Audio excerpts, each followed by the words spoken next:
ফুলকপি একটুখানি নুন দিয়ে গরম জলে বেশ করে ভালো করে ভাপিয়ে নিলাম, বেশ করে ভালো করে, হ্যাঁ দুটোভাবেই কিন্তু ভাপাতে হবে। আলু ডুমো ডুমো করে কেটে নিয়েছি, সর্ষের তেলে আগে আলুটা বেশ লাল লাল করে ভেজে তুলে নেব।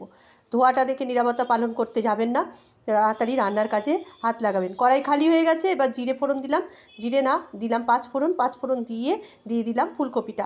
কাজবাড়ির মতো ফুলকপি ইনস্ট্যান্ট করতে চলেছি। মশলা করে নিয়েছি আদা বাটা, জিরে গুঁড়ো আর একটুখানি ধনে ভেজে রেখেছিলাম সেই গুঁড়োটা দিলাম, কাঁচা লঙ্কা টমেটো সমস্ত কিছু রুটিন মশলা যা যা লাগে দিয়ে দিলাম। নিরামিষ কাজবাড়ির মতো ফুলকপির তরকারি করতে চলেছি। আলু ফুলকপি কষে গেল, এবার ফুলকপিগুলো তো ডুম্বো ডুম্বো, ওটা সেদ্ধ হতে সময় লাগবে, গ্যাসও বাঁচাতে হবে। তাড়াতাড়ি প্রেসার কুকারে একখানা সিটি মেরে নামিয়ে নিলুম, নিয়ে এই দেখুন ধনেপাতা দিয়ে নামিয়ে নিয়েছি।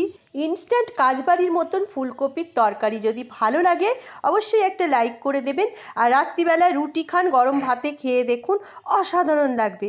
ভালো লাগলে অবশ্যই